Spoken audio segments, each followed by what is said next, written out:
नमस्कार दोस्तों, स्वागत है आपका हमारे YouTube चैनल जीके ट्रैकर पे। देखिए फ्रेंड्स, आज के वीडियो में हम बात करेंगे जो हमारी एक सीरीज है परीक्षा वाणी प्रैक्टिस बुक MCQ सीरीज, जिसमें हम पूरी परीक्षा वाणी को MCQ के रूप में कवर कर रहे हैं। आज हम उत्तराखंड हिस्ट्री की 19वीं क्लास यहाँ पर कवर करेंगे। इससे पहले हमने उत्तराखंड हिस्ट्री के 18 पार्ट्स के अंदर 900 प्रश्नों को यहाँ पर कवर किया है, जिसमें आपकी पूरी उत्तराखंड हिस्ट्री को MCQ वाइज हम यहाँ पर एक्स्ट्रा फैक्ट के साथ, डिटेल के साथ, कॉन्सेप्ट के साथ कवर करते हुए चले हैं। अगर आपने इससे पहले की क्लासेस को नहीं देखा है तो आप उनको प्लेलिस्ट में जाके देख सकते हैं। तो चलिए दोस्तों, आज की क्लास को शुरू करेंगे। आज का हमारा पहला क्वेश्चन है, 1779 में पंवार राजा और चंद राजा के बीच हुए युद्ध में चंद राजा मोहन चंद पराजित होकर निम्न में से कहां शरण लेता है। देखिए, 1779 में चंद राजा कौन था? मोहन चंद। और गढ़वाल का शासक उस समय कौन था? उनका नाम था ललित शाह। इन दोनों के बीच में 1779 में एक लड़ाई होती है जिसको कहा जाता है बगवाली पोखर का युद्ध। क्वेश्चन आता है, किस युद्ध में ललित शाह ने मोहन चंद को हराया था? बगवाली पोखर का युद्ध। इस युद्ध में मोहन चंद पराजित हो जाता है और रामपुर के नवाब फैजुल्ला खान के यहां पर जाकर शरण ले लेता है। ऑप्शन बी सही आंसर हो जाएगा। एक और चीज यहां पर याद करना, 1779 पर कुमाऊं के ऊपर गढ़वाल के द्वारा आक्रमण किया जाता है। जो ललित शाह थे वो आक्रमण करते हैं चंद वंश के राजा मोहन चंद पर। क्वेश्चन आता है, ललित शाह को आक्रमण के लिए किसने बुलाया था? किसने उनको निमंत्रण दिया था? तो आप आंसर करेंगे जिसे कुमाऊं का चाणक्य कहते हैं, हर्षदेव जोशी। ठीक है। नेक्स्ट है, गोरखाकालीन करों के संदर्भ में क्या सही नहीं है? कई बार इस सीरीज में हमने गोरखाकालीन करों के बारे में बात करी है। उन्हीं में से आपको 4 कर यहां पर दिए गए हैं। पुंगाड़ी कर, यह एक भूमि कर था। सैनिकों का वेतन इस कर से दिया जाता था। तो पहला आपका सही है। जो पुंगाड़ी कर था पुंगड़ियों पर लगता था, यानी खेतों पर लगता था, भूमि पर लगता था, और ज्यादा आय इसी से होती थी गोरखाओं की, और इसी से सैनिकों का वेतन दिया जाता था। तिमारी कर की बात करें तो यह एक प्रकार का कर था जो फौजदार और सूबेदार को देना होता था। जनता इनको देती थी। फौजदार को 4 आने और सूबेदार को 2 आने देने पड़ते थे जनता को। अगला है सलामी कर, यह एक प्रकार का नजराना होता था। ये तीनों आपके सही हैं। मांगा कर की बात करें तो यह कोई आयात कर नहीं होता था। मांगा कर एक आपका युवाओं से लिया जाता था। प्रति युवा 1 रुपए ये कर वसूल किया जाता था, और जब युद्ध होता था उस समय आपातकालीन कर हेतु इसको लिया जाता था। तो यह एक आपातकाल कर भी था। युद्ध के समय लोगों से मांगा जाता था और सामान्य समय में युवाओं से 1 रुपए प्रति युवा लिया जाता था। ठीक है। जौनपुर रवाई क्षेत्र के प्राचीन मिलासरा कर यानी तलाक कर को किस टिहरी रियासत के राजा ने समाप्त किया था? देखिए, जौनपुर रवाई क्षेत्र में तलाक कर जो होता था उसे मिलासारा कर कहते थे, और इस टैक्स को खत्म किया था नरेंद्र शाह ने। ऑप्शन ए हमारा सही आंसर होगा। कई बार हमने इससे बात करी है कि वैवाहिक छूट प्रथा यानी जो तलाक है उसमें जो लिया जाता था कर, उसे कहते थे मिलासारा कर, और इसको खत्म किसने किया? नरेंद्र शाह ने।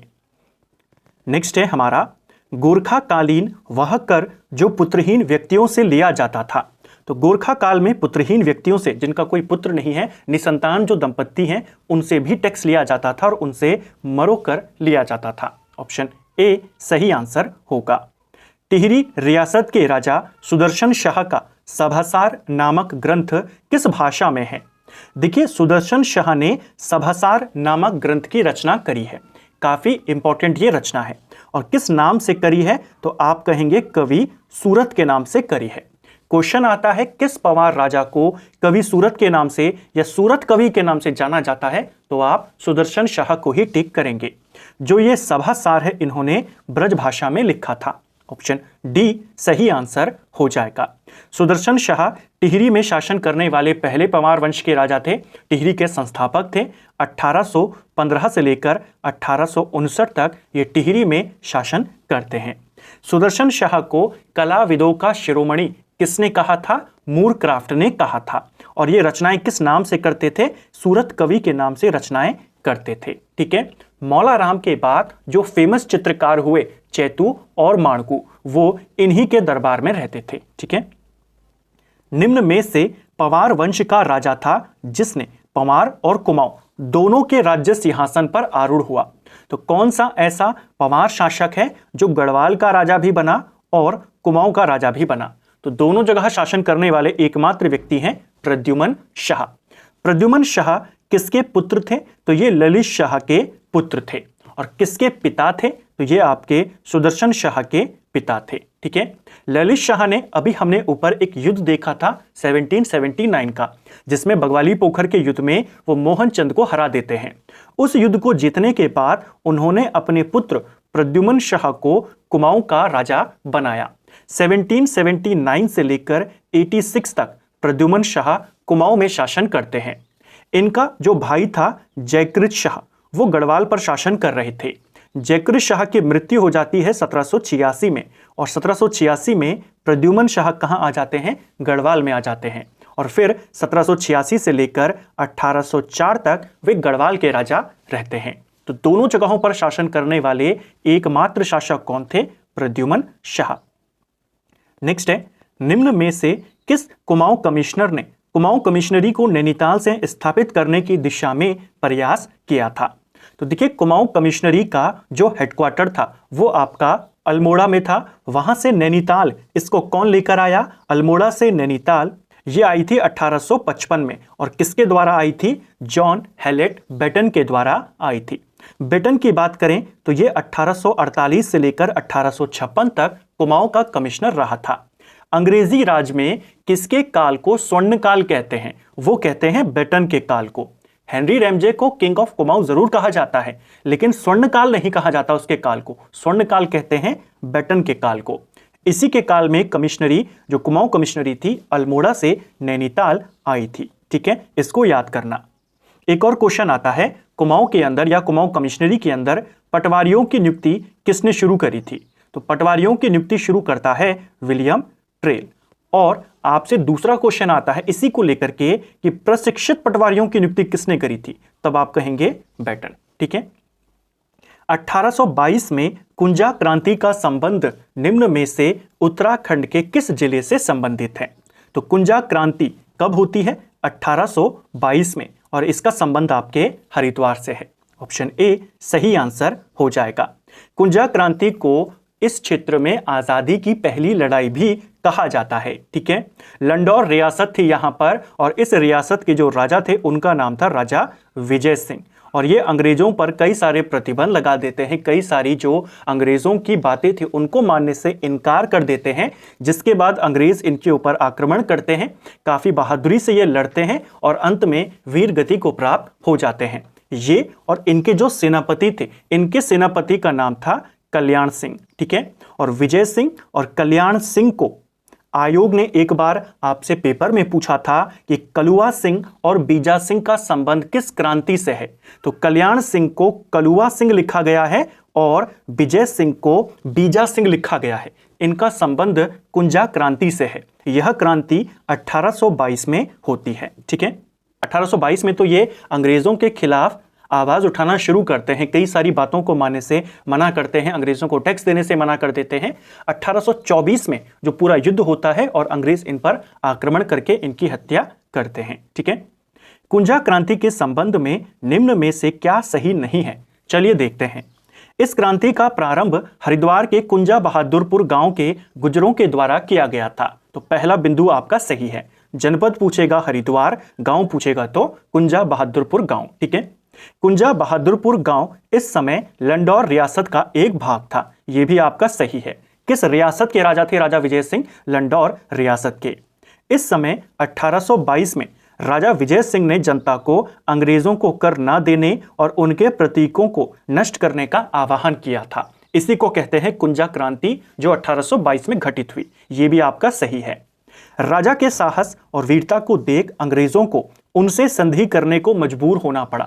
देखिए, अंग्रेज राजा के पास आए थे और उनको समझाने का प्रयास किया गया, उनको मनाने का प्रयास किया गया, लेकिन राजा नहीं मानते हैं और अंततः 1824 में अंग्रेज इनके खिलाफ युद्ध करते हैं, आक्रमण करते हैं और ये पराजित हो जाते हैं। कौन? राजा विजय सिंह। तो उनको पराजित किया गया था और वो शहीद हुए थे। समझौता यहां पर नहीं हुआ था। तो ऑप्शन डी इसका सही आंसर है। नेक्स्ट है, साहित्य में शुद्धता हेतु 1913 में निम्न में से किसने शुद्ध साहित्य समिति की स्थापना करी थी? ये क्वेश्चन 2 से 3 बार पेपर में पूछा गया है। शुद्ध साहित्य समिति अल्मोड़ा में बनी थी और इसकी स्थापना 1913 में स्वामी सत्यदेव के द्वारा करी गई। ऑप्शन बी सही आंसर हो जाएगा।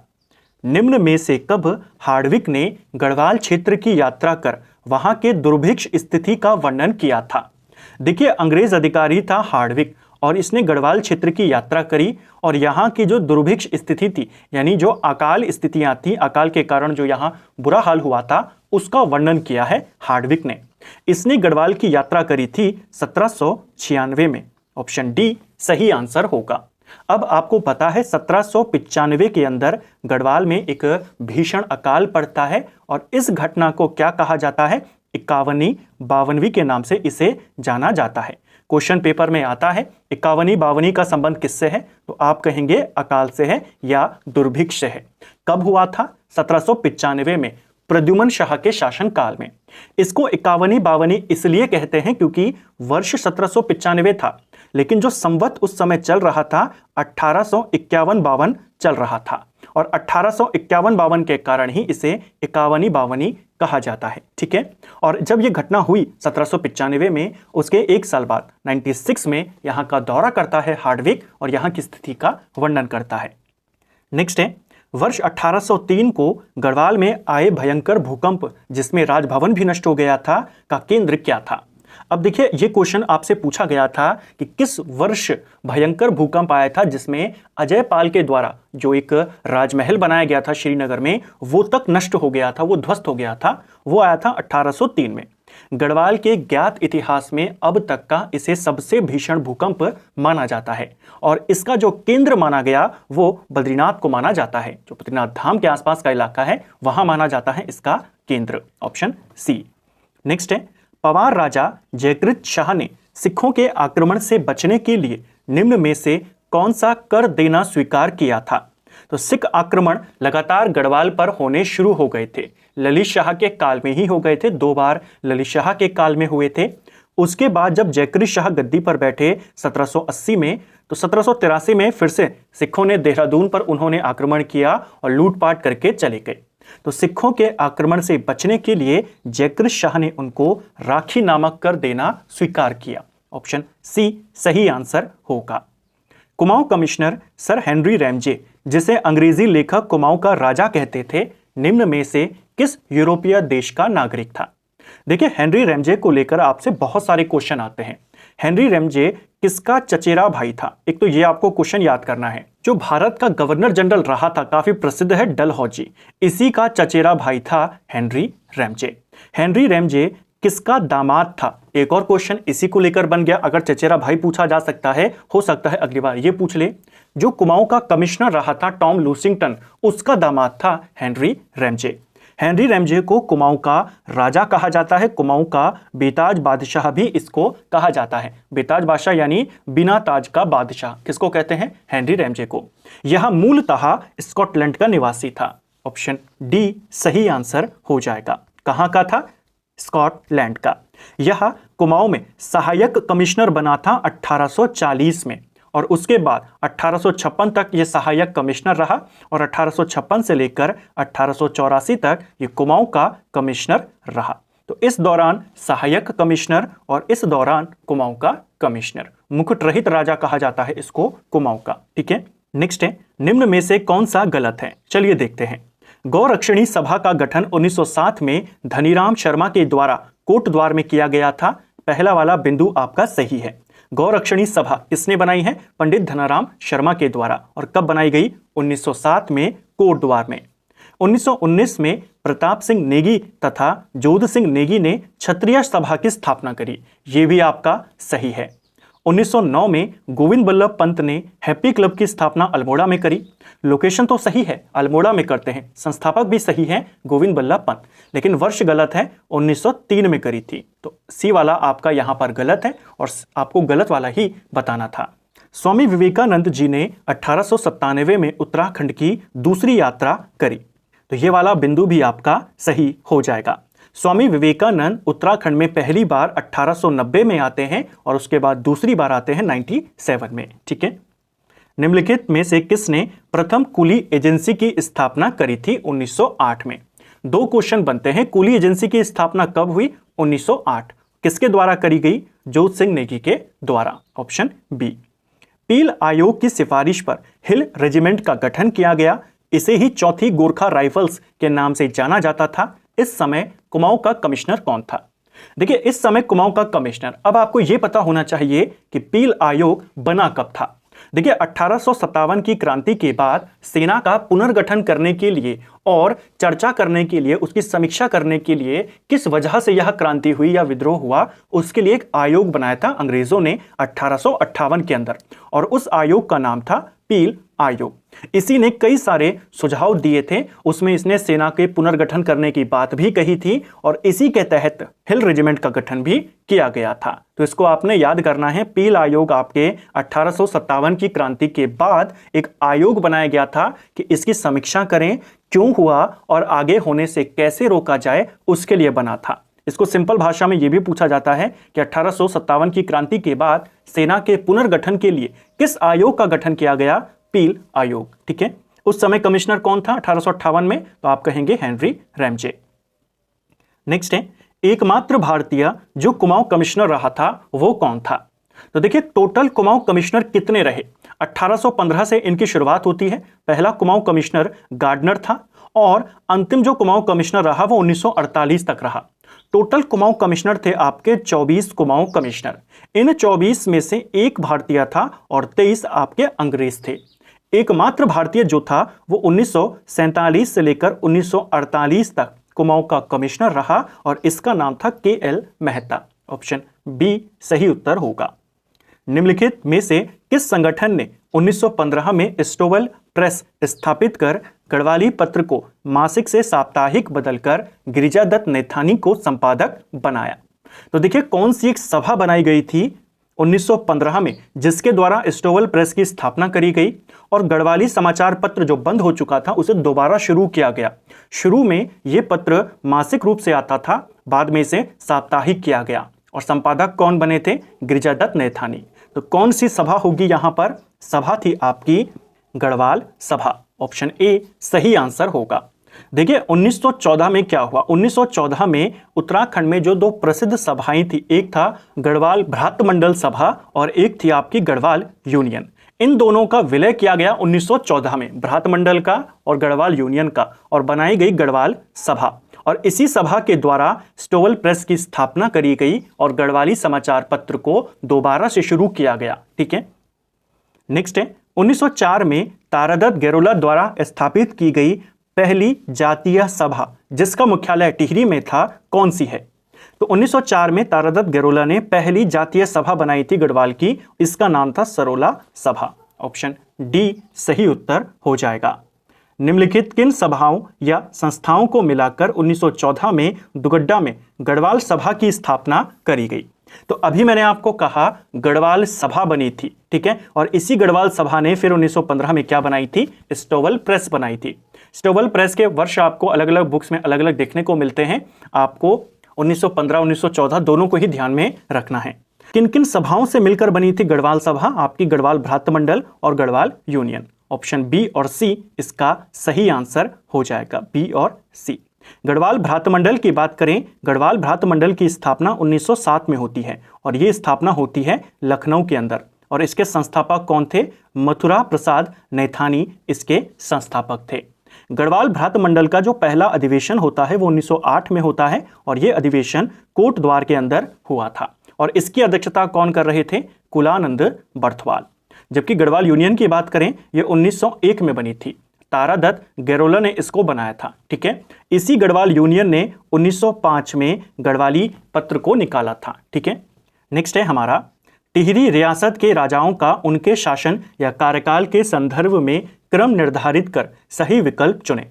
तो टिहरी में कितने शासकों ने शासन किया, टिहरी नरेशों ने? तो आप कहते हैं टोटल 6। उनका आपको क्रम पता होना चाहिए। सबसे पहले टिहरी में शासन करते हैं सुदर्शन शाह। सुदर्शन शाह के बाद आते हैं भवानी शाह, उनके बाद आते हैं प्रताप शाह, उसके बाद आते हैं आपके कीर्ति शाह, फिर आते हैं नरेंद्र शाह और अंत में आते हैं मानवेंद्र शाह। तो ये आपके 6 शासक हैं इसी क्रम में। सबसे पहले सुदर्शन शाह, फिर आपके भवानी शाह, फिर प्रताप शाह और फिर कीर्ति शाह। यानी ABCD यहाँ पर सही क्रम में दिया गया है। आपका आंसर हो जाएगा ABCD, ऑप्शन A।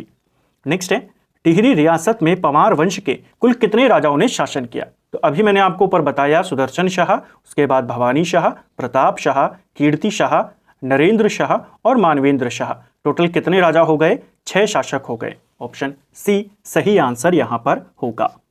निम्न में से किस प्रमुख गोरखा सरदार ने कुमाऊं गढ़वाल से भांग और लीसे का व्यापार शुरू किया था? तो कौन सा गोरखा सरदार था जिसने कुमाऊं गढ़वाल में भांग और लीसे का व्यापार शुरू किया? इसका नाम है भैरव थापा। ऑप्शन B सही आंसर होगा।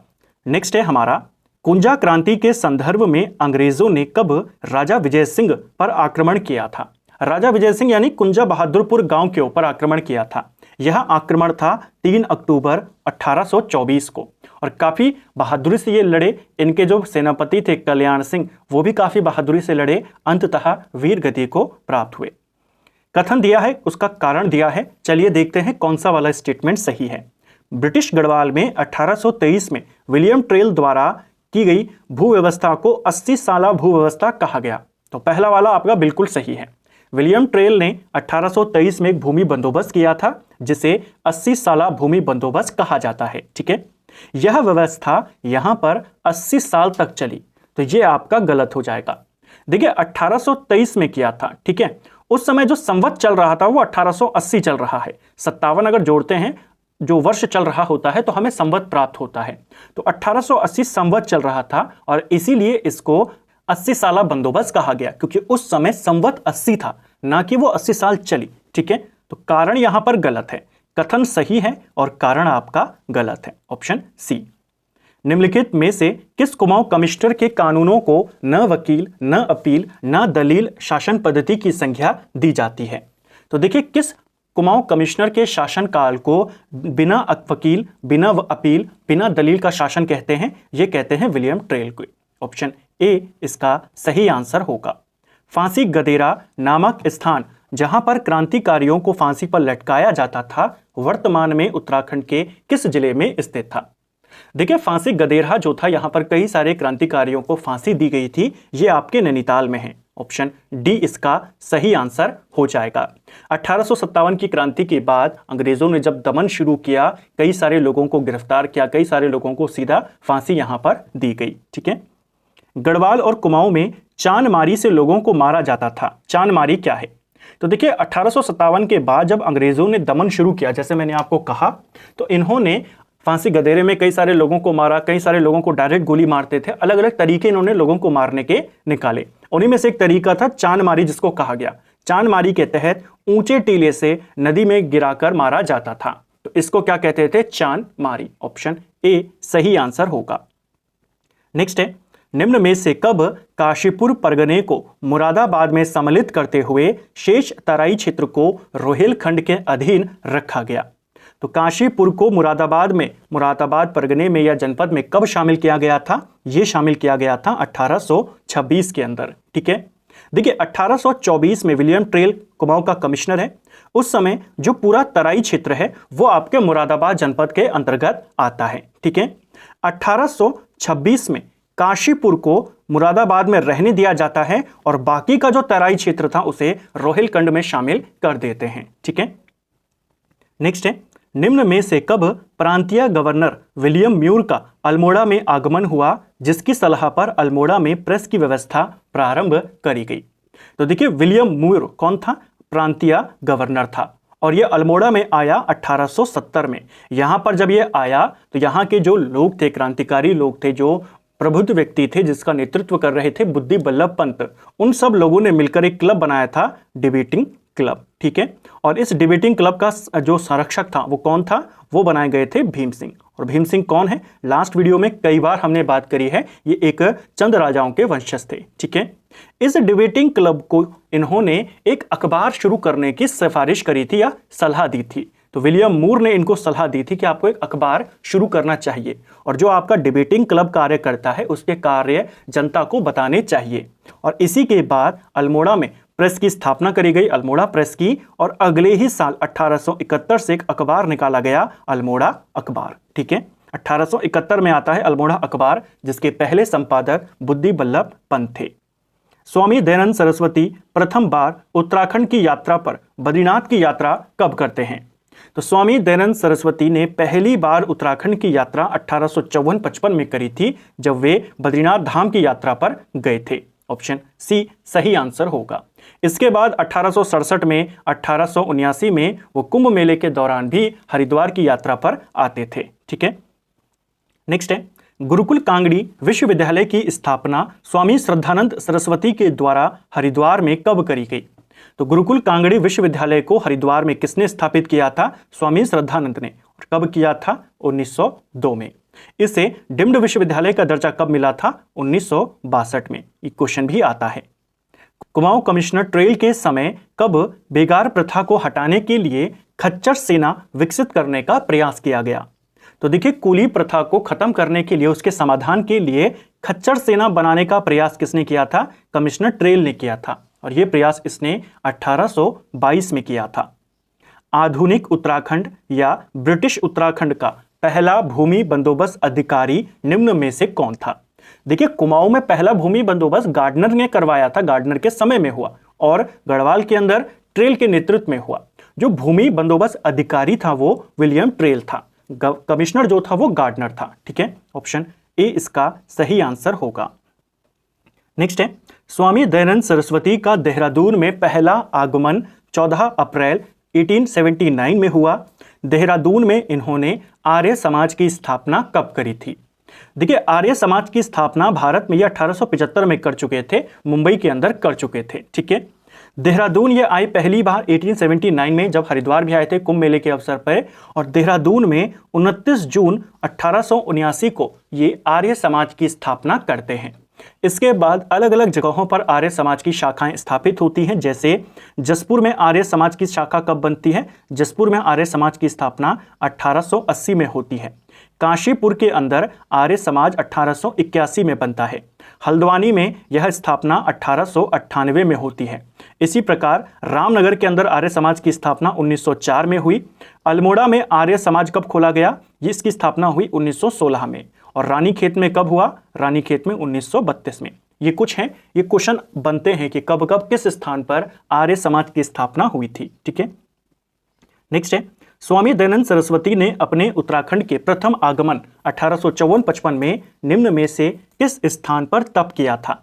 तो जब ये पहली बार आए थे, बद्रीनाथ धाम की यात्रा पर आए थे, उसके बाद ये कुमाऊं की यात्रा पर भी गए उसी दौरे के दौरान, और ढिकुली रामनगर में ये तपस्या भी करते हैं, ठीक है। ऑप्शन ए सही आंसर है। गढ़वाल भ्रात मंडल की स्थापना मथुरा प्रसाद नैथानी के द्वारा 1907 में कहां पर करी गई?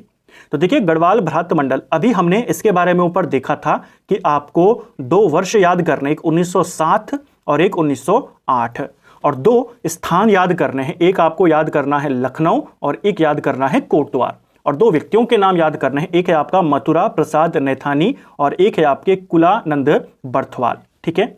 जो ये वाला डेटा है 1907 लखनऊ मथुरा प्रसाद नैथानी, ये गढ़वाल भ्रात मंडल की स्थापना है, ठीक है। और जो ये वाला डाटा है, ये गढ़वाल भ्रात मंडल का पहला अधिवेशन है, ठीक है। तो पहला अधिवेशन पूछेगा तो 1908 कुलानंद बर्थवाल कोटद्वार। आपसे स्थापना पूछा है 1907 मथुरा प्रसाद नैथानी, और कहां पर? लखनऊ में। Option D. कुमाऊं के किस कमिश्नर ने 1816 में अल्मोड़ा और 1821 में पौड़ी में जेल का निर्माण करवाया था? देखिए, पौड़ी जेल का निर्माण कुछ जगहों पर 1827 दिया है, कुछ जगहों पर 1849 दिया है। आपने पहला रेफरेंस 21 को ही देना है। अल्मोड़ा जेल 1816 में बनी, पौड़ी जेल 1821 में बनी, और ये दोनों बनी थी ट्रेल के काल में। ऑप्शन बी सही उत्तर होगा। नेक्स्ट है, कसार देवी मंदिर परिसर में स्त्री सन्यासिनियों हेतु गठित मठ जिसकी यात्रा 1858 में स्वामी विवेकानंद जी ने किया था। तो देखिए कसार देवी मंदिर परिसर में कौन सा मठ है जिसको स्वामी विवेकानंद के द्वारा स्थापित किया गया था 1898 में। मठ का नाम है शारदा मठ। ऑप्शन सी सही आंसर होगा। ब्राइट एंड कॉर्नर जिसे विवेकानंद कॉर्नर भी कहा जाता है, यहां पर स्थित रामकृष्ण कुटीर की स्थापना विवेकानंद जी के किस गुरु भाई के द्वारा 1916 में करी गई। इतना लंबा क्वेश्चन नहीं आएगा, सिर्फ इतना पूछा जाएगा अल्मोड़ा में स्थित रामकृष्ण कुटीर की स्थापना कब और किसने करी। 1916 में तुरायानंद के द्वारा, जो स्वामी तुरायानंद थे, इन्होंने करी थी। ठीक है, निम्नलिखित में से उत्तराखंड राज्य के संदर्भ में कौन सा विकल्प सही नहीं है। चलिए देखते हैं। 1916 में अल्मोड़ा में होमरू लीग की स्थापना करी गई। देखिए अगर हम देश के संदर्भ में देखें, इंडिया के संदर्भ में देखें, तो 1916 में अल्मोड़ा में होमरू लीग आपका बिल्कुल सही होगा। लेकिन उत्तराखंड में जैसा आप जानते हैं होमरू लीग की स्थापना पता नहीं क्यों 1914 ही मानी जाती है। कई बार ये पेपर में आया है और हर बार इसको ही सही माना गया है, तो आपने 1914 ही याद करना है। उस आधार पर यह आपका गलत हो जाएगा और आपको गलत ही बताना था। ऑप्शन ए सही उत्तर होगा। 1912 में पलटन बाजार अल्मोड़ा में इंडियन बॉयज हिल स्कूल की स्थापना करी गई, ये सही है। 1912 में देहरादून से अभय नामक समाचार पत्र का प्रकाशन शुरू किया गया, ये भी आपका सही है। स्वामी विचारानंद सरस्वती के द्वारा यह पत्र निकाला गया था। 1918 में निम्नलिखित में से किसने देहरादून में होमरू लीग की नींव रखी थी। देखिए होमरू लीग की स्थापना 1914 में हो गई है, उत्तराखंड में अल्मोड़ा में हो गई है। इसकी शाखा देहरादून में किसने खोली, ये खोली थी स्वामी विचारानंद सरस्वती ने 1918 के अंदर। और ये क्वेश्चन पेपर में आया है कि कहां पर खोली थी, तो आपको लोकेशन याद करनी है, देहरादून।